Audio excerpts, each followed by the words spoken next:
खेडमधील कळंबणी मुंबई गोवा राष्ट्रीय महामार्गावर कळंबणी सीएनजी पंपासमोर आज शुक्रवार 5 सप्टेंबर दुपारी साधारणतः 1:30 वाजता एक भीषण अपघात घडला। वैभववाडी येथून मुंबई खोपोलीकडे जाणाऱ्या वॅगनर कार क्रमांक MH12-4197 या गाडीवरील चालकाचं नियंत्रण सुटल्यानं इतर 3 वाहनांना या गाडीनं जोरदार धडक दिली। या अपघातामध्ये 3 गाड्यांचं नुकसान झालंय। एर्टिगा कार क्रमांक MH01EF1942, वॅगनर कार क्रमांक MH47BY436, एर्टिगा कार क्रमांक MH08AX8380 अशा ह्या 3 गाड्यांचं नुकसान झालंय। धडकेमध्ये वॅगनर कारमधील 2 प्रवासी जखमी झालेले असून त्यांना तातडीनं उपचारासाठी रुग्णालयामध्ये हलवण्यात आलं।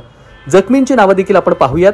कैलास बालाजी शेडगे वय वर्ष 40 राहणार कुडाळ, कीर्ती कैलास शेडगे वय वर्ष 32 राहणार कुडाळ। अपघाताची माहिती मिळताच श्री जगद्गुरू नरेंद्राचार्यजी संस्था नानीसधाम यांच्या अपघातग्रस्तांना मदत करणारी 24 तास तत्पर रुग्णवाहिका घटनास्थळी दाखल झाली होती।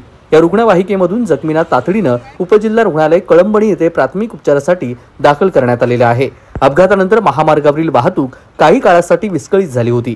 पोलिसांकडून पुढील तपास सुरू आहे। कोकण कट्टा न्यूज, खेड, रत्नागिरी।